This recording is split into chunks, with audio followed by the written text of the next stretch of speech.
بسم الله الرحمن الرحيم. الحمد لله وحده والصلاة والسلام. أما بعد فأعوذ بالله من الشيطان الرجيم. بسم الله الرحمن الرحيم. ووصينا الإنسان بوالديه إحسانا حملته أمه كرها ووضعته كرها.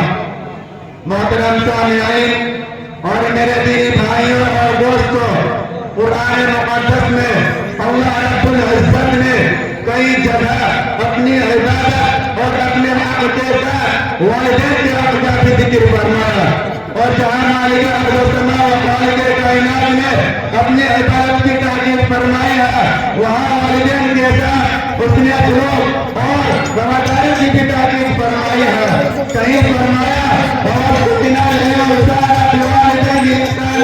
ہم نے انسان کو اپنے والدین کے ساتھ اس نے سلوک کی تاکید کی ہے، اور کہیں فرمایا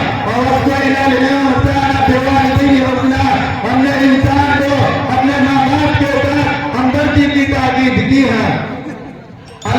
والدین کا حق اولاد کے اوپر اللہ کے پاس دوسرے نمبر پر ہے، اس لیے کہ اللہ تبارک و تعالیٰ موجود حقیقی ہے اور عالم اسباب میں والدین اپنے اولاد کے وجود کا سبب ہے۔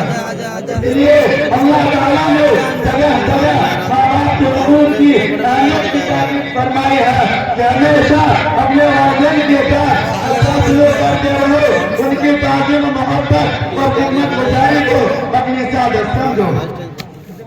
جناب رسول پاک صلی اللہ علیہ وسلم نے ایک حدیث میں ارشاد فرمایا کہ ایک نوجوان صحابی بہت زیادہ عبادت گزار تھے، نماز روزہ صدقہ خیرات اور بھلائی کے کاموں میں سب سے آگے رہتے تھے، لیکن گھر میں ان کی بیوی اور ماں کے درمیان اختلاف اور انبن تھی۔